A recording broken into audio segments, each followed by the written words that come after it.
This is The Space Shot, episode 147 for October 8th, 2017. My conversation with Ka Chun Yu. So my name is Ka Chun Yu, and I am the curator of space science at the Denver Museum of Nature and Science. That was Ka Chun, and you'll hear the audio from the conversation I had with him this last week. Hey everyone, welcome to The Space Shot, your daily space history, pop culture, and news fix. I'm John Molnix. Last weekend, I traveled back home to Colorado to see family, and I decided I wanted to fit in a few interviews during the time I had there. I hope I can do more interviews at the Denver Museum of Nature and Science in the future, and I really enjoyed the conversation that I was able to have with Ka Chun on that Monday afternoon. I've got a few quick launch updates before we get started. Some weather delays pushed back the launch of the United Launch Alliance Atlas V that was scheduled to lift off last week. It was a very, very, very early morning launch where I'm at, so I'll probably be skipping that launch when it actually does go up. There's also a launch scheduled for tomorrow morning at Vandenberg Air Force Base. SpaceX is launching the next set of satellites for the Iridium Next constellation. Liftoff is scheduled for 5:37 a.m. Pacific Time or 8:37 Eastern. I'll have a link to the live stream on Facebook and online, so be sure to check it out. The last launch from Vandenberg Air Force Base for Iridium had incredible footage of the entire first stage of the Falcon 9 coming back down to Earth and landing on the autonomous spaceport drone ship. Just read the instructions. It should be a fun live stream to watch. Now, let's dive into the wide-ranging conversation I had with Ka Chun Yu, curator of space science at the Denver Museum of Nature and Science. Dr. Yu, welcome to the show. Appreciate you coming on. Yeah, glad to be on. So, talk to me about your time at the museum. Like, what brought you to Denver, of all places? Well, actually, I lived in Boulder for a while because I moved to Colorado for graduate school. So I have a PhD in astrophysics from the University of Colorado in Boulder. Okay. And soon after I got my PhD through luck, random chance. It was just very fortuitous that I ran into a manager of one of the projects that was happening here at the museum, which was to renovate the planetarium. So nowadays, most planetariums are these digital projection facilities where anything that can be programmed into a computer, you can show immersively in this hemispherical dome.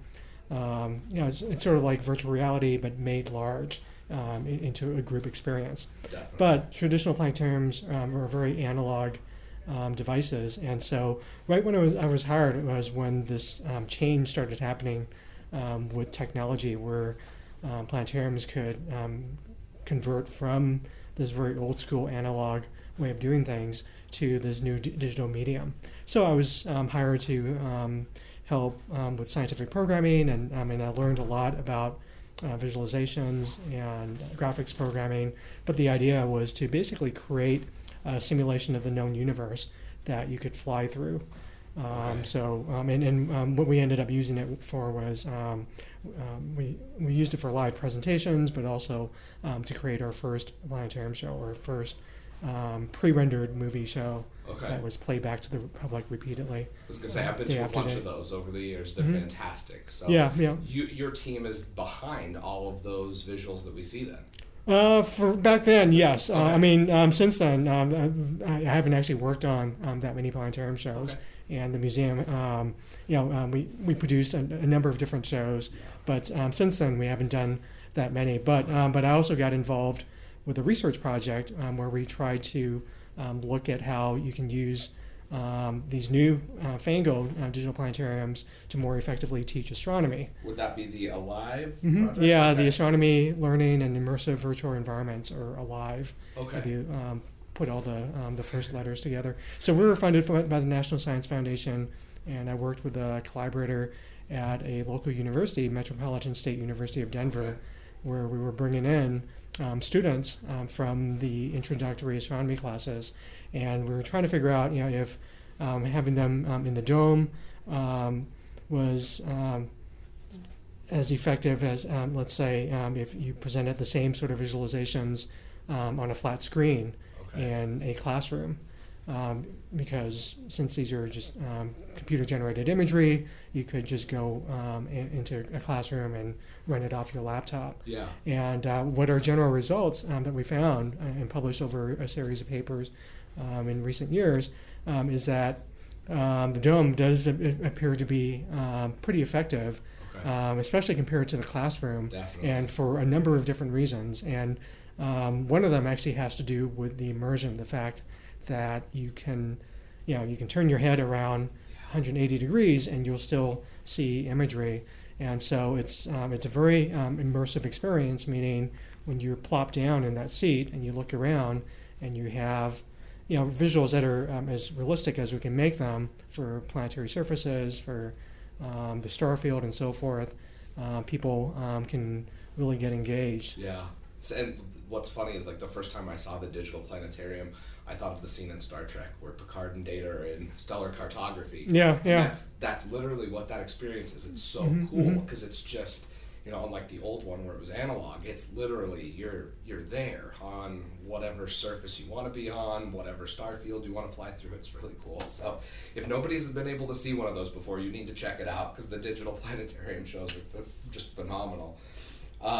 So what started you down that research path then? Well, it was just the fact that this is a relatively new technology, and I knew that because it was so new, people really hadn't investigated it. Okay. So my collaborators and I were able to put together a research proposal, and through for these types of opportunities through the National Science Foundation, these are reviewed by anonymous reviewers, and so we were able to make the cut, and we're able to get funded. Cool. But yeah, it's been an exciting time just to be able to test these types of environments, because we knew nobody had really done much with them. And what's also really interesting is that when we were working on this more than a decade ago, when we first started working on this, I made sure I understood sort of the literature of what people had done. And so back then, virtual reality was around. There were people working on it since the 90s, but it hadn't sort of exploded like it has today. And one of the interesting results that we found is that it's part of the discussion in one of our papers, but I speculate that the reason why it's so effective is that the imagery is actually stimulating the viewer's peripheral vision. So when you fly through a star field or fly past a bunch of planets and moons, instead of just seeing things immediately in front of you, the objects slip past you around your side, either to your left or right or above you. And I speculate that that might actually increase people's attention, because we've evolved to pay attention to things that might be coming at us from our peripheral, from our far sides. Interesting. And so I think it's really interesting. Especially because if you look at the virtual reality headsets that are being sold today, like from Oculus or HTC Vive, they actually still have somewhat limited fields of view. They're not as wide as planetariums. So until they get as wide as digital domes, they might not offer quite the same experience and get people to be as attentive. But that's just part of the speculation, and it's that's cool though. That's really cool. Yeah. So it shows how if you do science in one field, you can often find ways in which it connects to completely different topics. Everything. That's awesome. So like AR, like what do you think? Like augmented reality. Where do you think that's going to be with like planetary, or with science visualizations in general? Yeah, that will be really powerful. But because it's so new, it's really uncertain. We can't really predict where it's going to go. And AR actually, augmented reality, suffers an even worse problem if you just look at the field of view. So, for instance, people you might have seen demos of Microsoft's HoloLens, which is it's really expensive right now, but a lot of developers are playing with it and creating really cool applications. But the field of view of HoloLens is even narrower. It's less than 40 degrees. It's like around 34 or 35 degrees. And so when you're looking at it, you only see AR, the augmented reality, in like a very truncated part of your vision. Interesting. So yeah, and again, I mean, I'm sure things will change as the technology advances and it matures. But at least compared to domes, there's a little ways to go. But there's definitely a lot of power in AR because now you can transplant your visualization into any sort of room that you occupy, whether it's your living room or a classroom or outdoors. Maybe people who play Pokemon Go, know all about that. Very cool, very cool. I didn't even think of the AR until we were talking about the dome, so that's an interesting thing. So what's really interesting is that there's just all these connections between what people are doing, visualizing in domes, and then how it's they're not super strong connections, but you can see tendrils feeding to virtual reality and augmented reality. It'll be interesting to see where we go from there.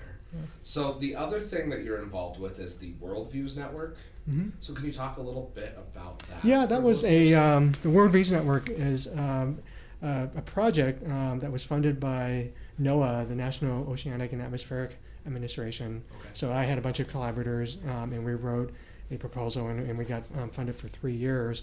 And the idea behind that is using digital domes across the country, not just ours, to help connect communities with sustainability and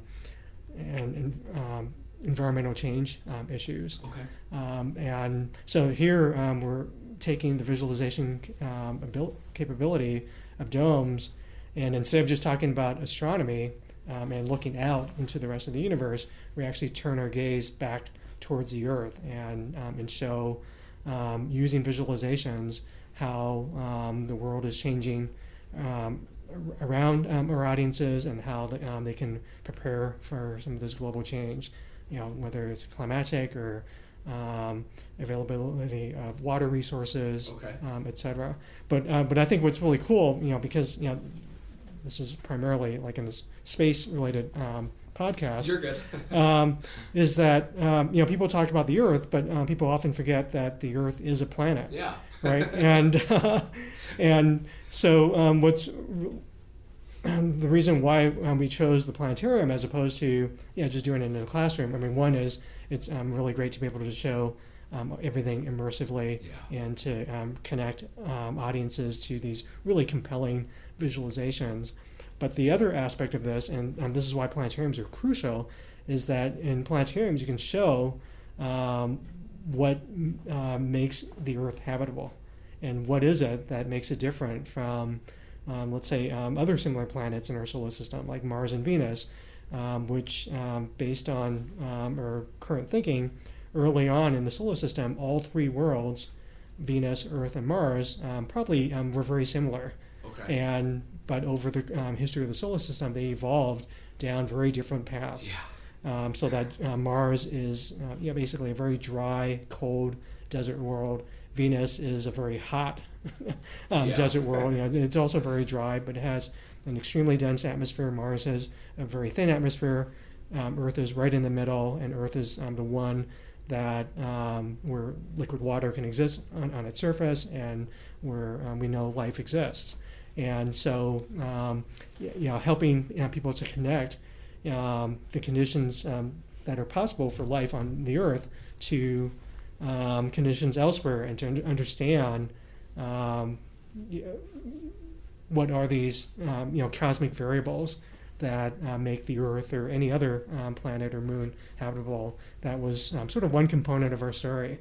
Okay. And that's kind of exciting because we've all, especially people who are really into astronomy, have heard the phrase, we're made of stardust. Yeah. And the fact that the heavy elements in our bodies that make life possible actually originated in the interiors of stars, or via supernova explosions when stars exploded.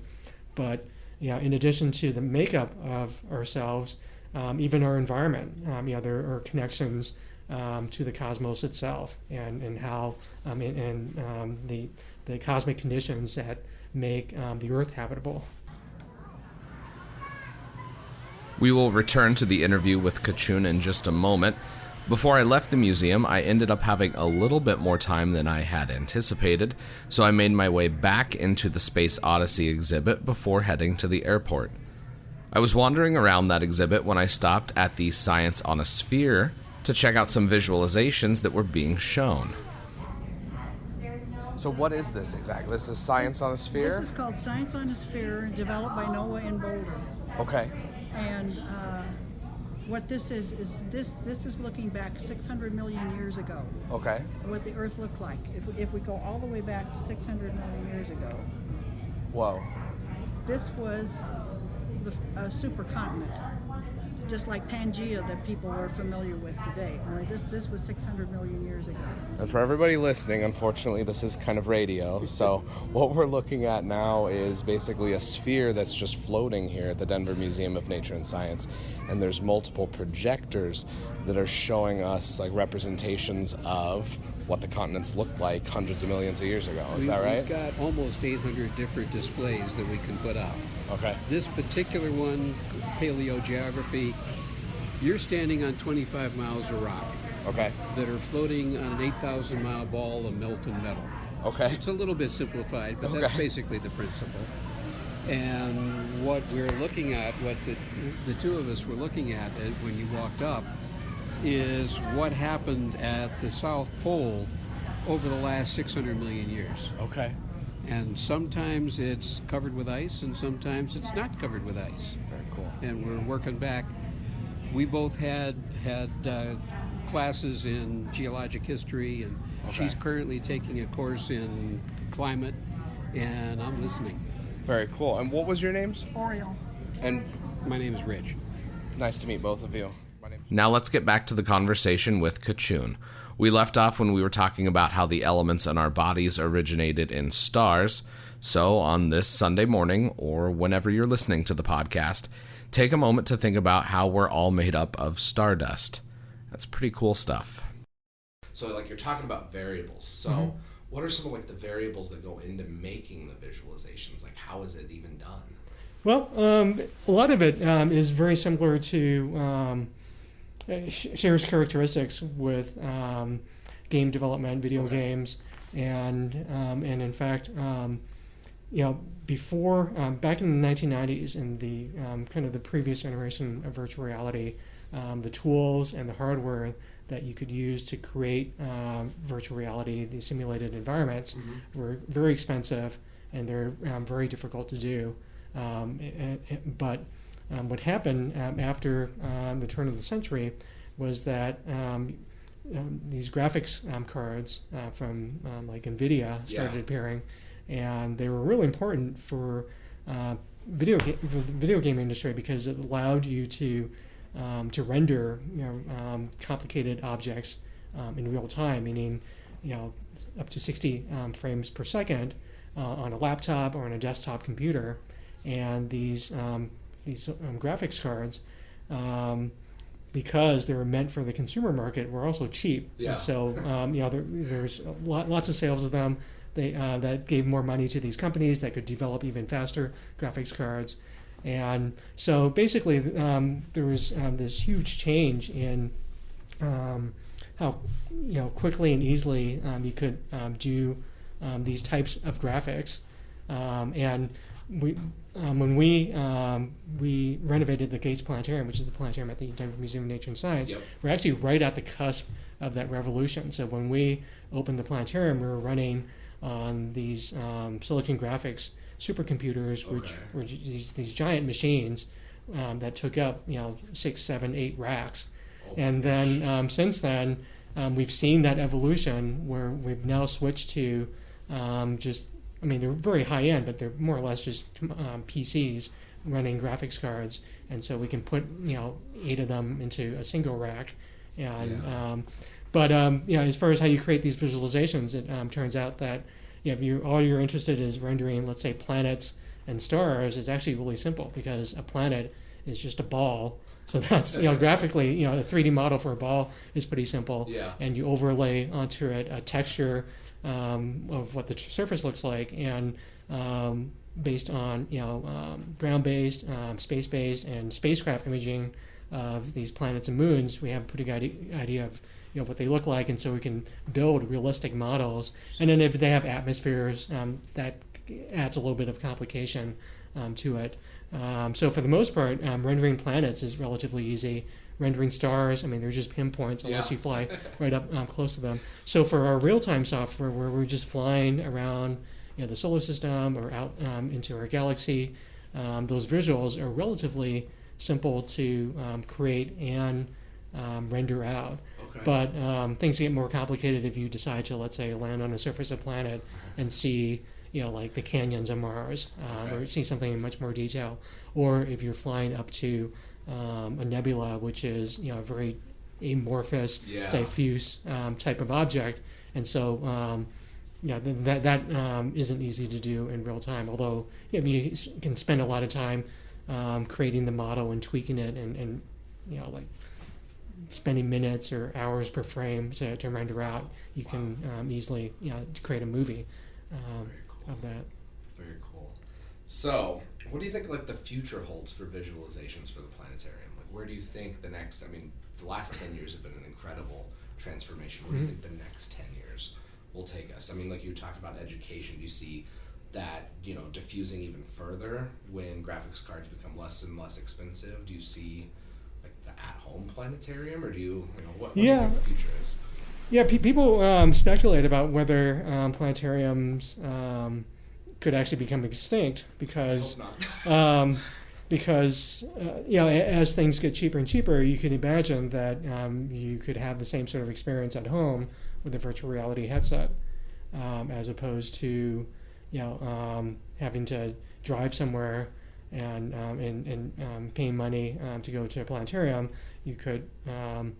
I'm sure you'll still be paying for it somehow, but there'll be free versions, but perhaps with advertisements. But you could have a similar type of experience where it gets streamed into your headset at home. So I think planetariums will have to figure out ways to adapt, and I think the way the only way to make it viable is how do you get butts into seats is. The difference between an experience that you have at home, where you're alone and you're isolated at home, versus, or perhaps there might be a way we can have a communal experience with a handful of your family and friends at home, versus something that is social by nature. So coming to whether it's a planetarium or a theater or an arena for a sporting event, I think we all recognize that there are some things that, obviously you can watch on TV, but that is a very different experience than going out and joining with hundreds or thousands of other people and having this collective experience. And so, there are a lot of things that you don't mind watching at home. There are plenty of movies that you don't mind watching on Netflix, but then there are the special big event films or sports events that for people who really want to do it, they would rather pay money to go and have this group experience. And so for planetariums, they have to figure out exactly what that is. And I think planetariums already sort of know the answer to that. And it turns out that planetariums tend to do what they tend to do really well is the live lecture, the live presentation. Yes, I love those. Mm-hmm. And and I've actually done some visitor surveys where we talked about the Worldviews Network, but some of the other programs that we've done here at the Denver Museum of Nature and Science, one of them is called Digital Earth, where we again use the planetarium. Instead of looking out into space, we turn our gaze back towards the Earth, and we use the visualization capacity of our planetarium software to fly over the Earth and learn about the Earth. And very early on when I was doing that, I wondered, what is it that makes us different? Why would people spend the time and the money to come here when they can be at home and zoom around on Google Earth and have sort of the same experience? And from our surveys, it turns out that people, when they're fiddling around with Google Earth versus other software at home, they don't have the expertise to know, where they're going or what Yeah. they're seeing, other than when they zoom down to their house. And so, we offer this level of expertise that is missing. And even if you have like a canned lecture, let's say you watch a documentary or you watch something that's pre-recorded, there is still this element where the live presenter has a way of engaging and capturing the audience's attention that is really different from a canned presentation. I would agree. Yeah. So I think as long as people don't totally slip up, I think there is a future for planetariums, even in the world of virtual reality and in the world of augmented reality. Just like we probably won't ever see live theater events go away, or attending football games or basketball games. Yeah, I think that's definitely where we're headed. I completely agree.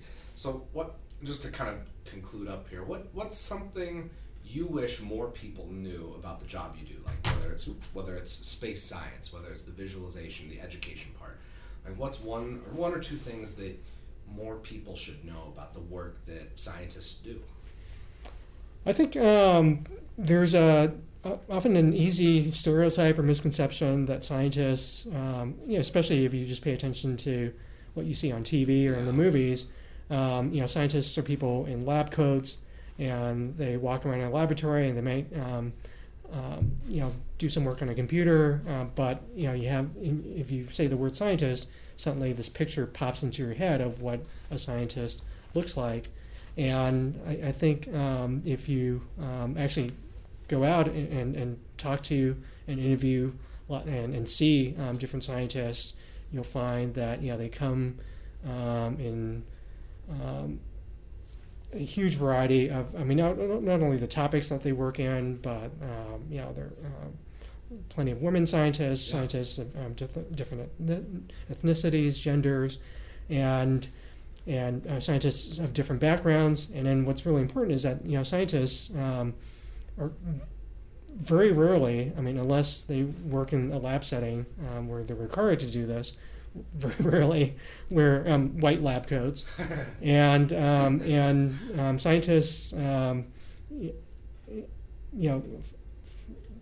for the most part, look like everyone else, but they have a real interest in how some aspect of the universe works.